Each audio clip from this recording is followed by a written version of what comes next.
Sheriff Nanos breaks his silence in the Nancy Guthrie investigation after claims that he wasn't working well or including the FBI. Sheriff Nanos talking to local reporters there in Tucson, breaking his silence since the whole controversy surrounding his office and whether or not he included the FBI in the first 48 or kept them out. So you're going to hear those interviews, and we're also going to break down the police speak. What is he saying? What isn't he saying? I have a special guest on the program, a former CSI, Sheryl McCollum. She's going to help break down these interviews. But first, do me a favor, hit the like, hit the subscribe, and share this episode with a friend.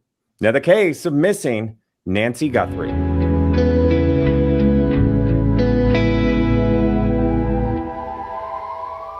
Here to help break it all down and make sense of the latest interviews with the sheriff, we have Sheryl McCollum, CSI, Zone 7 podcast host, and it's out now, folks. So I'm going to have all the information in my show notes.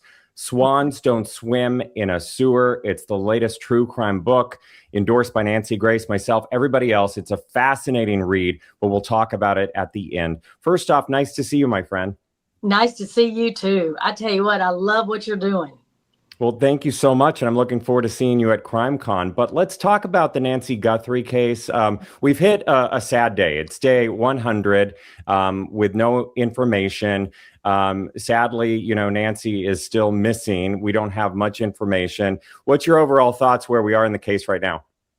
I think having Mother's Day come and go was kind of a hit for everybody involved in the case, especially her family. I think that, we're hearing some things that the sheriff has made some statements, and I'm not loving it. Yeah, recently it was a post on social media after the Kash Patel interview on the Sean Hannity show that we'll talk about. He was radio silence for a while, and then he posted this saying that he was working closely with the FBI, that they were part of it from the beginning.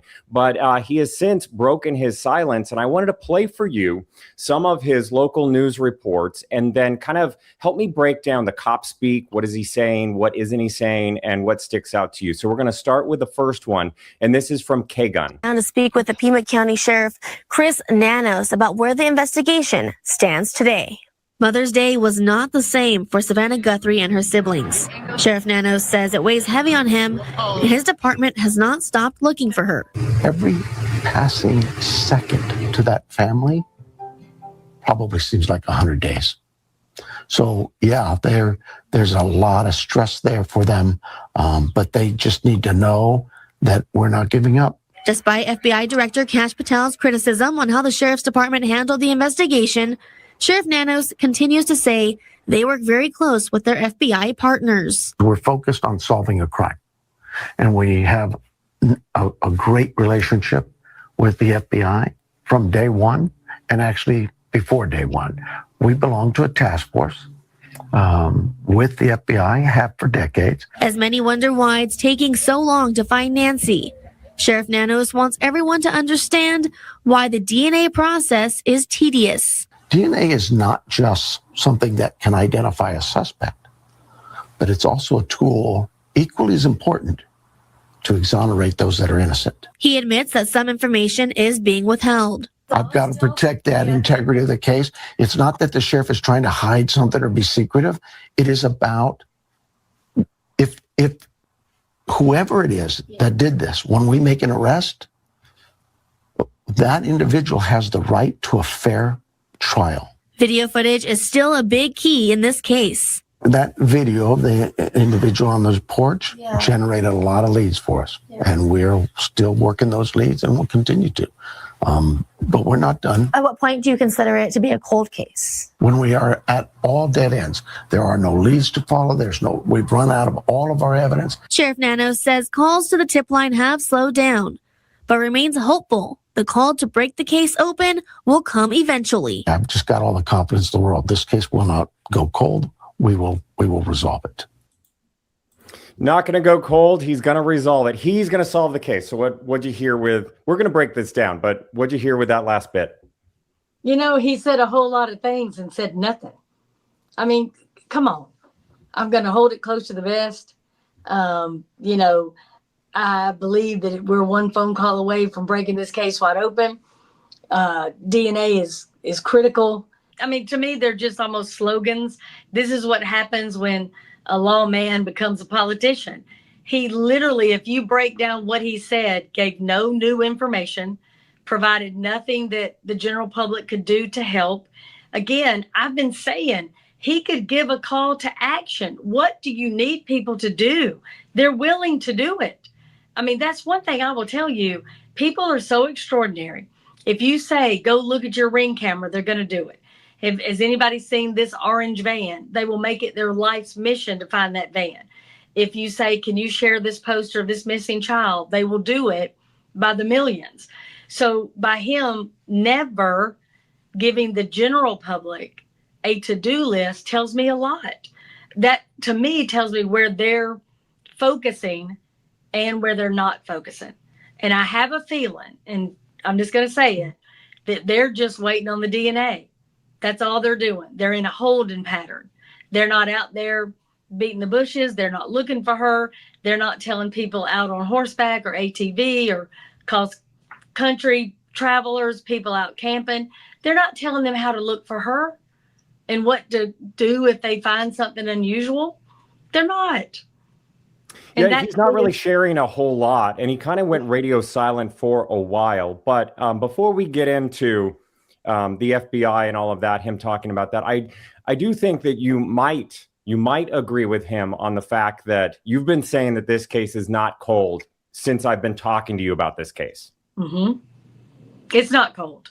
A cold case, we don't even consider a case cold unless it's 3 years old. You have to have no more leads, nothing new, nothing else to test. They still have things to test. They still have leads they're tracking down. They still have people calling in. This is not a cold case. It's not where we want it, but it's not cold. And, you know, he came under fire and kind of went radio silent because of what Kash Patel, the FBI director, had said on Sean Hannity.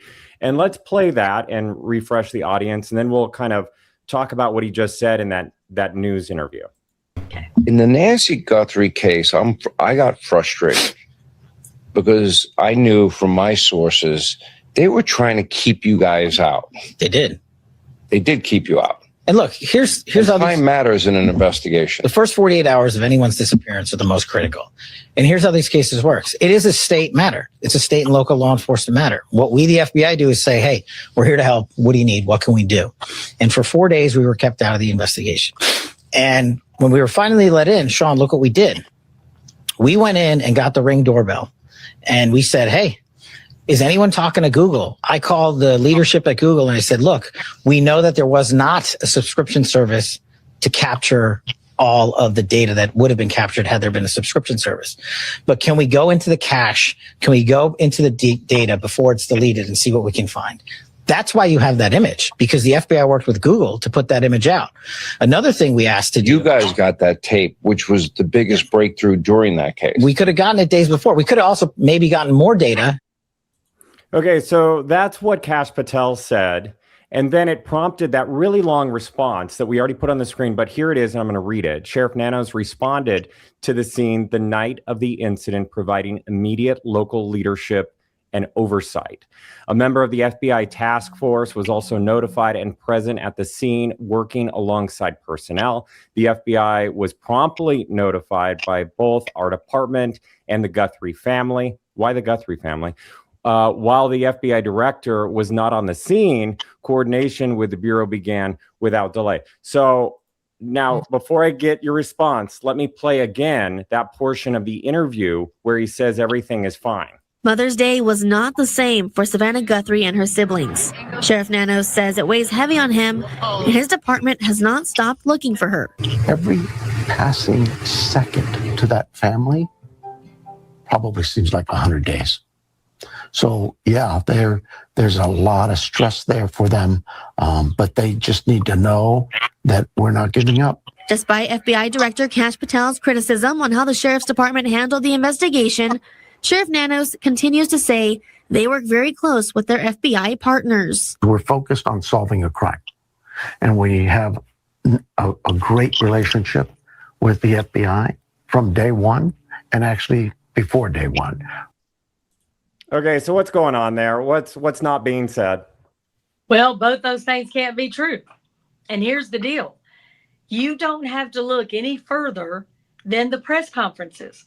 They've only had a couple, and both times it didn't look like the FBI was carrying the lion's share.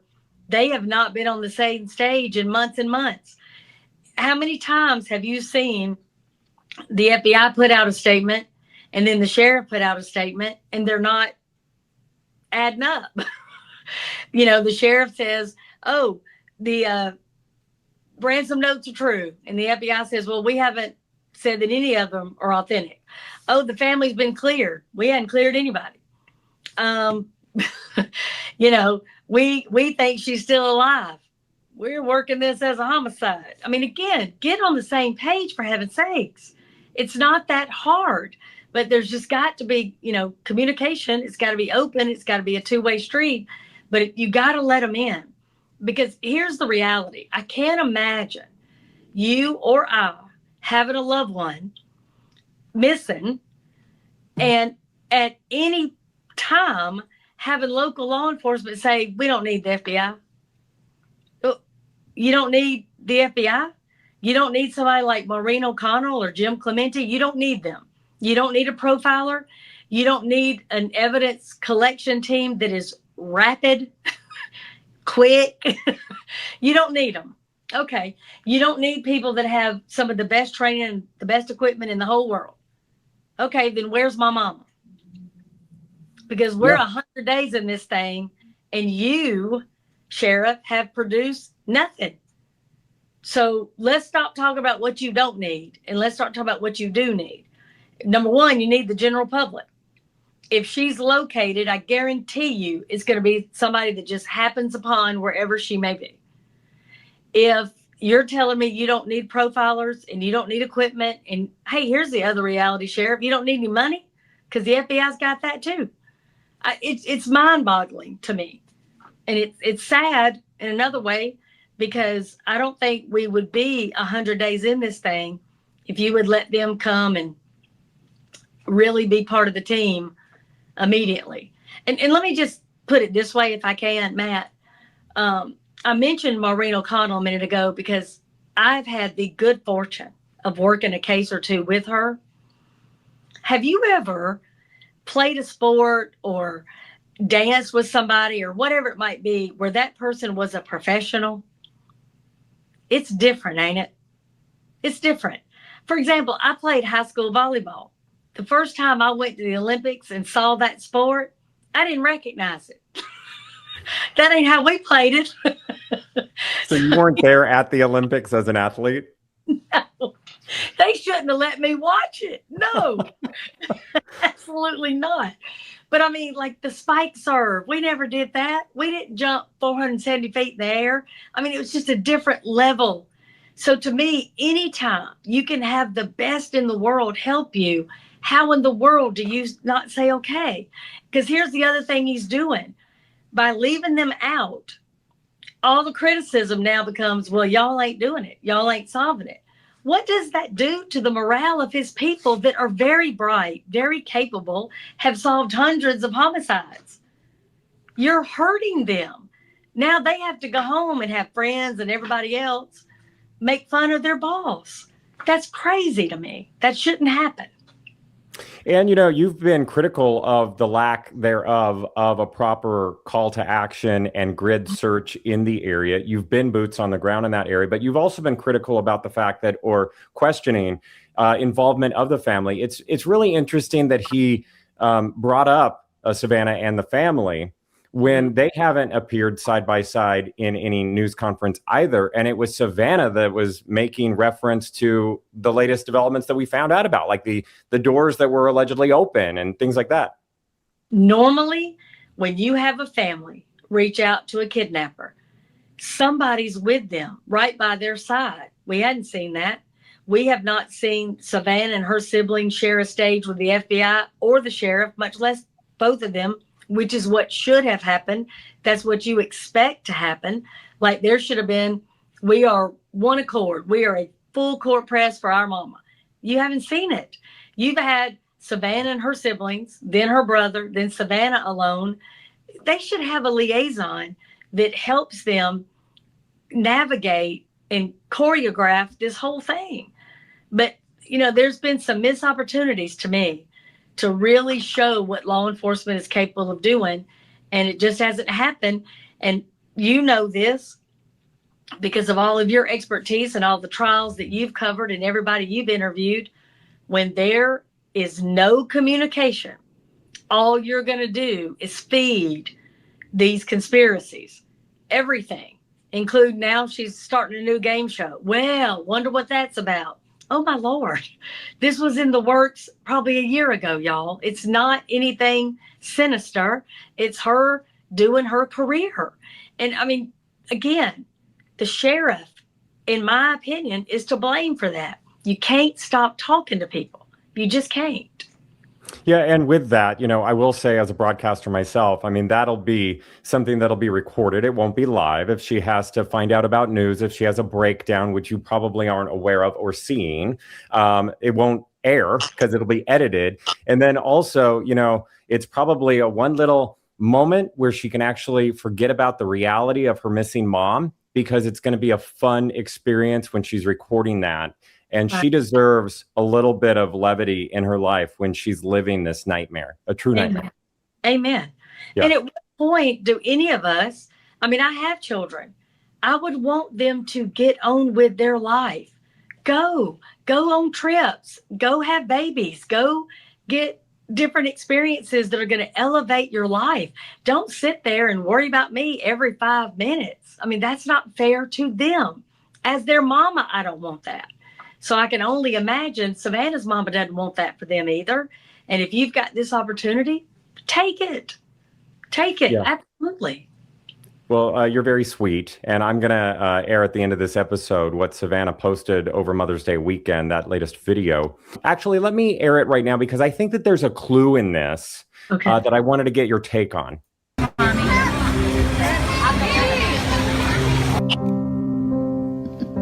Miss you. The angles are done. Okay, now do a pose. Look at me.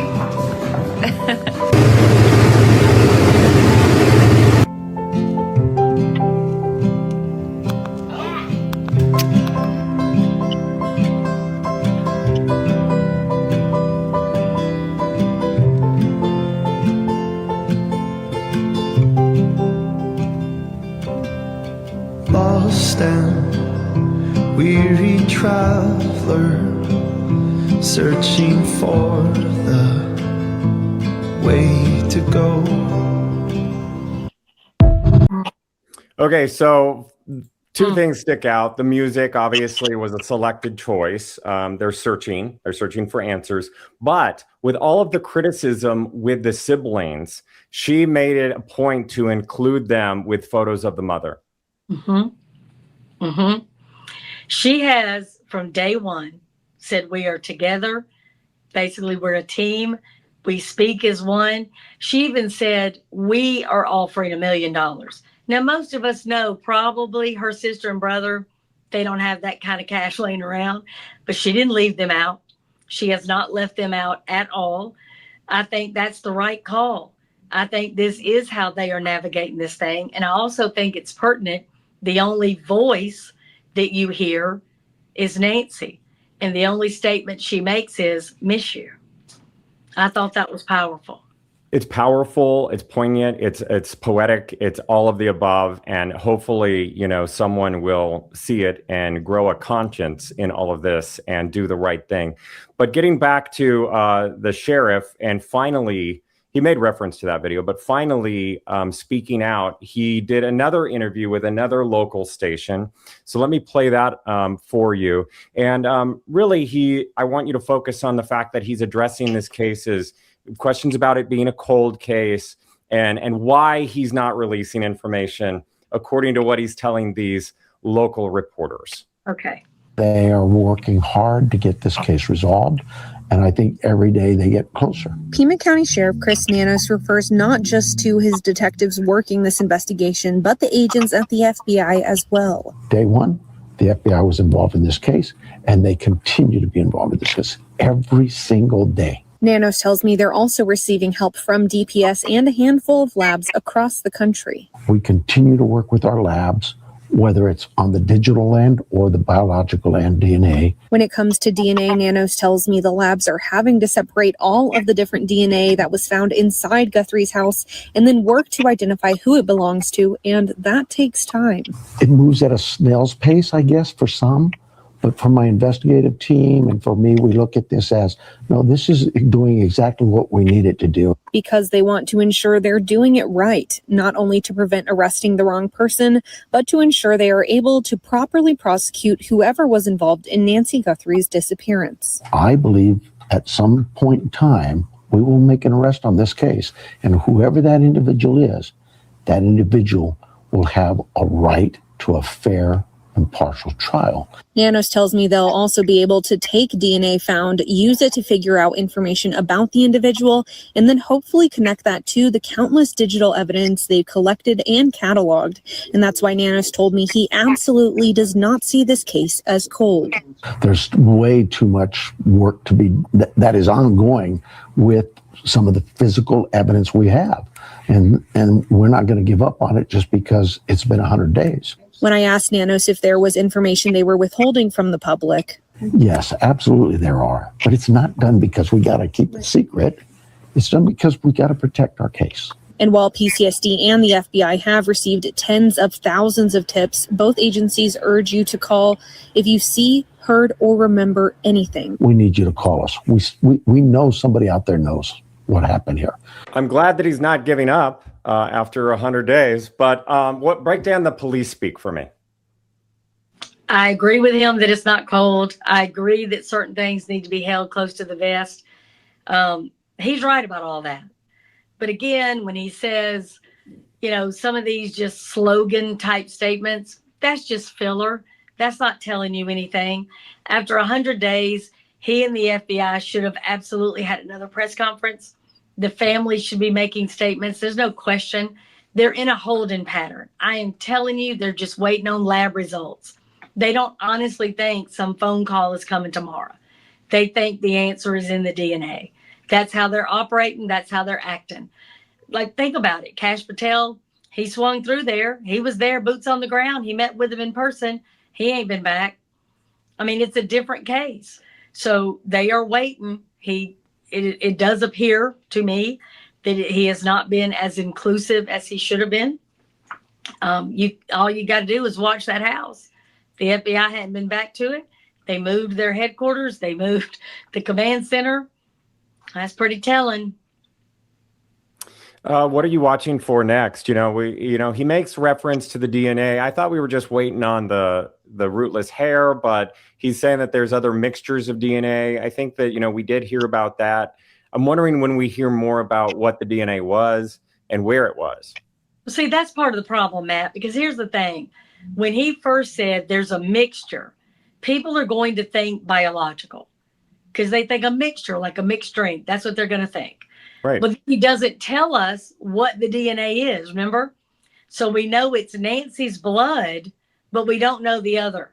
Well, that's why people freak out, because it seems like if it was hair, he would have said hair. But if it's something more sinister, is that what you're holding to the vest? So I have, concerns the way he speaks, the way he gives information. It ain't good. And he should have relied on his public information officer from day one. I don't like the fact that he doesn't have faith in that person. It should have never been him. It should not have been him from day one for a lot of reasons. But he doesn't convey information very well. I mean, sometimes he, plays that okey doke. Well, your guess is as good as mine. Aw, shucks. We're going to keep at it kind of thing. That's not comforting. Like I tell people at the academy, listen, you want to be as comforting and as secure in what you're saying and as confident in your investigation as you want your surgeon to be. You don't want your surgeon to walk in and go, hey, we're going to give it a shot. It don't look that difficult. I Googled it. I think I can get it all. What? No. No, you No. would walk out in that robe with your fanny shining, headed to the car. Even That's if I'm not what's sedated, happening. I'm getting out. I'm out. So you don't want your sheriff to go, I don't know. We're going to see. We're trying. We're waiting.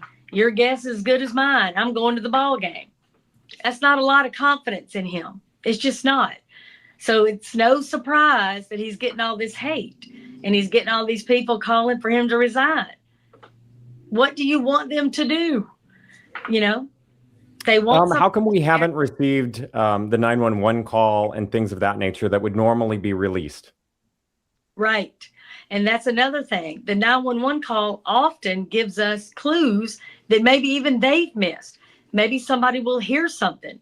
Maybe somebody go, hey, that sounds like a 1975 Mustang in the background. I have an uncle that can listen to race tapes and tell you what car it is. There are people out there that know that engine, know that sound. Let people help you. When you're telling me the Cajun Navy is turned away, the FBI is turned away, you know, Tim Miller and his group is turned away. I'm just telling you, if I was Savannah Guthrie, I would have started setting stuff on fire in that town. You cannot explain to me how my mom is missing 10 days, 40 days, 60 days, 100 days, and you're turning experts away. And that's what Tim Miller and the Cajun Navy are. They're experts. They have had success. And why would you tell them no, even if they're not successful? You don't know where she's at. So let us go look for her. A little bit has changed since we talked last. There's always a bunch of crazy theories going around, especially because we don't get information, right? So what are your thoughts on, are we looking for suspects? Is this person's still alive? Is Nancy still alive? Give me your best guess right now before we wrap this up. It's one person. If you look at the evidence only, and this is what I, again, tell young investigators, if you do not start with, I think, I believe, I feel, because I don't care what you think, I don't care what you believe, I don't care what you feel. Show me the evidence. The evidence is on the 11th, we have this same person dressed similar without the backpack and without a weapon, but he's dressed just like this at the front door. He's casing the joint. He's back sometime between the 11th and the 30th because the sheriff has asked for specific dates where he wants video, but he said he wasn't going to tell us for what. We know for what. It's for this guy. Then on the 30th, he comes back dressed very similar, but now he's got a backpack filled with stuff. He's got a weapon. He's got a mouth light. He is mission ready on the 30th. What changed between the 11th and the 30th? There is never a second person on that video. He does not have a jammer because he ain't acting like a person that's jammed it because he's trying to hide it with those weird flowers. He props open the back door. Two men ain't got to do that. He's knocked out the lights and the camera in the back. So he's done this staging for us to think that it's more than one person. It's one person. The evidence tells you it's one person. The blood at the front door, a second person, a third person never walked through it. We don't have them on camera. Don't you think if this person was flanked by two other people, one short, one tall, one limping, one hopping, don't you think if I don't recognize this guy, the three of them together, I might? Because these fools come in my bar every week and I know them. I know the guy that limps and he's 6'2", and I know the short guy with him, and I know the medium build guy. They would give us those three. They haven't done that. And every single person they have stopped has been a single Hispanic male. They have not hit a house with 3 or 4 Hispanic males. It's been a single Hispanic male. That's what you're looking for. That's what the evidence shows. Can we just get you on the case there? Can we just send you there right now and solve this thing? It's just my opinion. And listen, when you listen to these other folks like Maureen O'Connell and Jim Clemente and all these brilliant people, listen to them too. I'm just telling you, I don't see a second person. And here's the other reality. Who was going to be the one that keeps going to the front door and getting on video while everybody else is hiding in the back? It's just stupid. Didn't happen. He doesn't have a walkie-talkie because he ain't on it. He doesn't have a jammer because he's still trying to hide the lens. None of that happened. It's him, and he's not well, and he has no connection to her. And we've Well, got it all makes sense the way that you put it. Thank you so much. So you have a big book. Tell me about it. it is out today, honey. It is called Swans Don't Swim in a Sewer, the Flint River Killer's Daughter's Murder. And it's where I worked with the Flint River Killer, Carl Patton, to try to solve the murder of his daughter, Melissa. And it is out today. I'm going to have all the information in the show notes. How else can we get a hold of you? I've got a website, Sheryl McCollum, .com. You can get me anywhere on social media. Email me, call me, reach out. Well, thank you so much for your time. It's always a pleasure to see you. Thanks, Sheryl. Matt, thank you. And this is a fabulous thing you're doing. I love the show. It's not just your mama who's a fan. She is a big fan, and thank you. Absolutely. Of course, our thoughts go out to Nancy Guthrie and her family during this difficult time. If you have any information, please call the FBI tip line at 1-800-CALL-FBI. I'll keep you posted on the case. In the meantime, take care of yourself. We'll see you next time.